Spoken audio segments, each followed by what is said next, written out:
Thomas the Tank Engine and friends. Into the Thyverse. Do it all, Dudley. If there is one thing most engines can agree on, is their distaste for playing Relief Engine. It's a dull job, and is often just an engine sitting around waiting to be summoned. However, Dudley loves the job.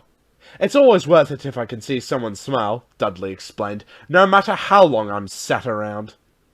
However, some other engines didn't quite believe this.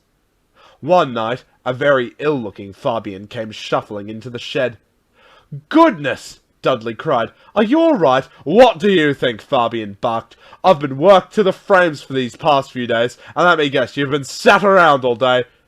"Well, no, not exactly," Dudley replied.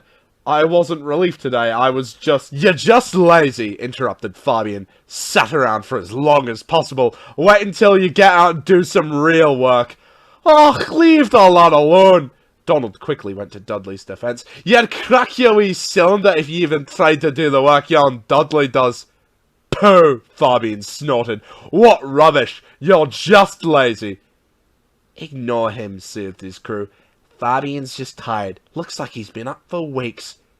"Well, I hope he's all right," Dudley replied. That could lead to trouble. And indeed it did. The next morning, as the engines were setting out for work, Fabian came hooting and wishing past. "Glad to see you out of the shed," Fabian teased. "Do it all, Dudley." "Tosser!" His stoker raised an angry fist. The driver tried to soothe the ongoing argument when the shedmaster hurried over. "Donald's broken down at Edward Station," she explained. "You'll need to bring he and his train to the workstation." "Really trying to beat the lazy allegations, eh?" His guard chuckled. Dudley smiled. "No trouble," he replied. It wasn't long before Dudley reached Edward Station. Donald was sat at the platform, his safety valve hissing like a geyser. "It's been acting up for days now," Donald's driver explained. "We can mend it, but only with the right tools." "Then we should get you guys there." Dudley's driver smiled sweetly. As Dudley was being buffered up, there was a loud whistle. At last, Fabian rattled through. His puffs were weak and hoarse. "Ha ha ha! Do it all, Dudley!" Fabian laughed, struggling to find his breath. He kept laughing until he was out of sight. "What was that about?" Donald's driver raised an eyebrow. "That was trouble," Dudley Stoker smirked. "Trouble for Fabian, just you wait and see." Noah was right. A few moments later, the large shape of Fabian's guard came hobbling along the ballast.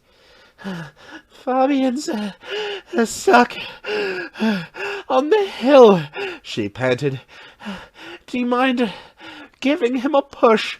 "No trouble," Dudley smiled. "Anything to help another engine." His crew were concerned. "Are you sure you can manage?" his driver asked.